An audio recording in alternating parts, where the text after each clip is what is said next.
Most organizations keep talking about how they want their employees to work together as a team and be collaborative. One would expect them to do something to create such an environment. However, it is quite surprising that many of these same organizations keep bringing up practices that downplay these desirable qualities. It might seem a daunting task to get a group of highly qualified people with different temperaments and outlooks on life to come together irrespective of personal struggles and work to achieve a common goal. In this video, we will show you different ways to improve collaboration in the workplace. This is important for any organization if they want to grow to become giants in their spheres and also maintain their positions as giants in those spheres. When it comes down to it, it is the people in your organization that will either build or destroy it. Collaboration is simply individuals working together to achieve a set objective. One way you can check how collaborative your colleagues or employees are is to check how well they get along with one another. How well do members of a certain department or unit get along with other members of that unit? How well do these team members get along with the members of another team? It goes beyond saying hello and hi when you pass your colleagues in the elevators or cafeteria. It boils down to an in-depth understanding of each other's job role, mutual respect, and sharing in the overall vision of the organization, thereby achieving outstanding business outcomes and impeccable customer experience. Consider this scenario. A growing financial technology company developed a new suite of products to handle growing customer needs. However, as the products were launched, it becomes obvious to management and some knowledgeable outsiders that everyone had not been carried along. The marketing and product development teams had done their job but had failed to carry the information technology and customer experience teams along, seeing that the latter teams were supposed to support these new products. Although the IT and customer experience teams knew about the development strategy of the products, thanks to internal emails, they had no idea about the rollout decisions. This left them racing to get up to speed by the time the products were launched. As a result, there was a spike in inbound calls, emails from customers, and long queues of complaints on the live chat platforms as customers were experiencing delays in processing. Worse still, they were making errors that the customer experience agents were unprepared to help with because they were not familiar with the products themselves. In a bid to salvage the situation, the company had to spend more than was anticipated on the new products. This scenario is very realistic and many can relate to it. You will agree that things wouldn't have turned out that way if there had been a high level of collaboration among teams in that organization. Types of collaboration in the workplace. 1. Team collaboration. This involves a group of people within the same unit working closely to attain set goals. 2. Community collaboration. This involves individuals, organizations, and community members working together in an environment of support to strategically solve both existing and emerging problems that will otherwise be hard for one group to solve all by themselves. 3. Network collaboration.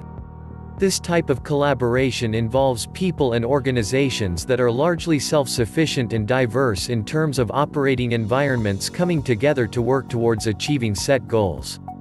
Here are the top strategies for creating a more collaborative work environment. 1. Communicate a clear and compelling cause. To foster unity and cooperation, everyone needs to know how they fit in the big picture.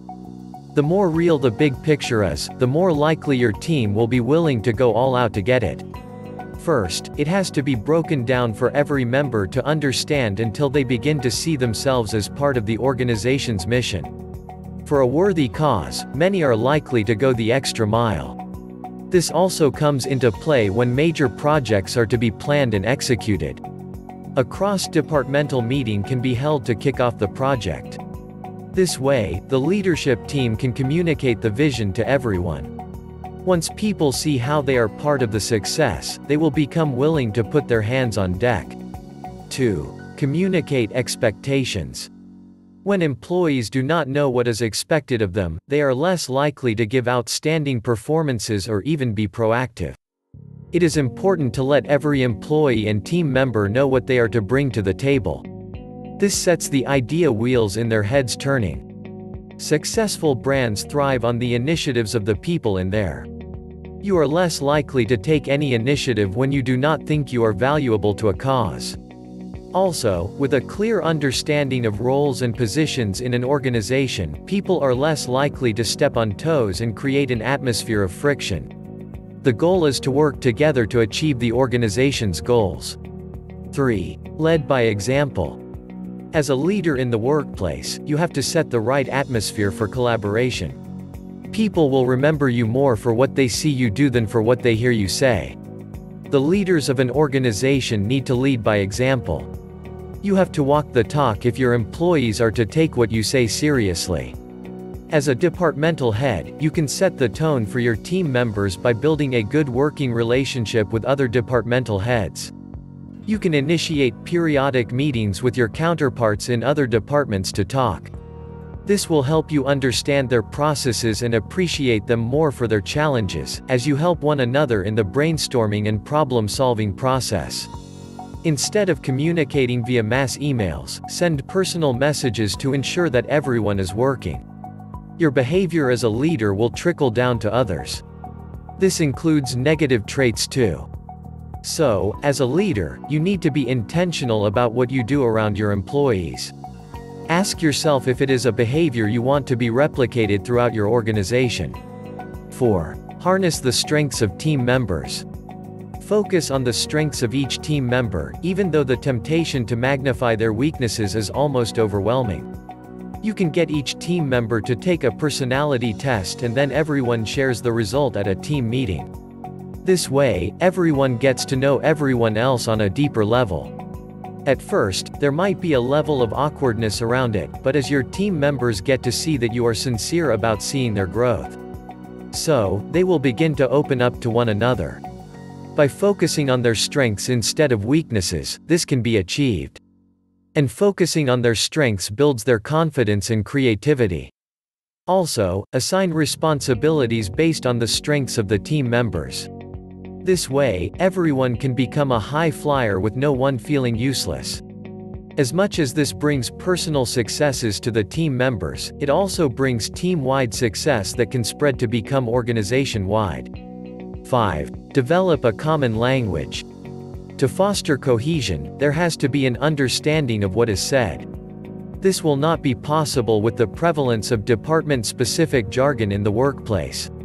This creates confusion at interdepartmental meetings and when interdepartmental communications are passed. Consequently, unnecessary back and forth will ensue. And the worst case is misinformation when it pertains to a client's job. The solution, therefore, lies in developing a common language. The best people to engage in the creation of the new lingua are the employees themselves. Past experiences, no matter how costly they were, will come in handy at this point. Once the language has been developed, it has to be communicated to all. It should also be part of the onboarding process for new entrants. 6. Get involved in the processes of other departments. No employee or team should be an island. Everyone must learn to work with everyone else, especially if it is outside your immediate team. While this helps cultivate interpersonal skills in your employees, it will also ensure that no employee is oblivious of the processes going on in another department. Sending inter-department communication may be sufficient in itself. Some companies have a day where some employees are moved to a department other than theirs to be part of the processes there. By the end of the day, these employees have a new respect for the other department, as they have been allowed to witness firsthand what they go through. Most times, we tend to think of where we work as more challenging than every other department. But with exercises like this, employees develop mutual respect for one another.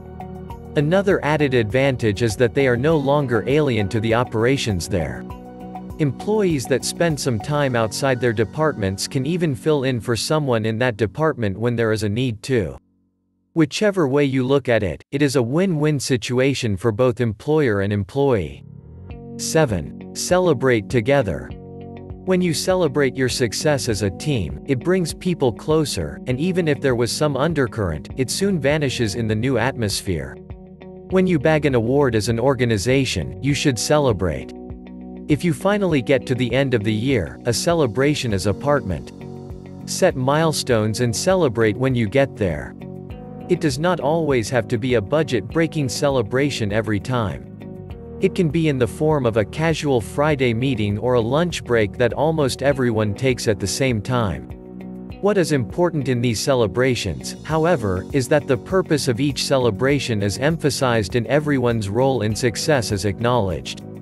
The purpose of the celebration should not be swept to the background for the sake of jollification. 8. Recognize and reward outstanding performance. When employees are satisfied, they are more productive at work.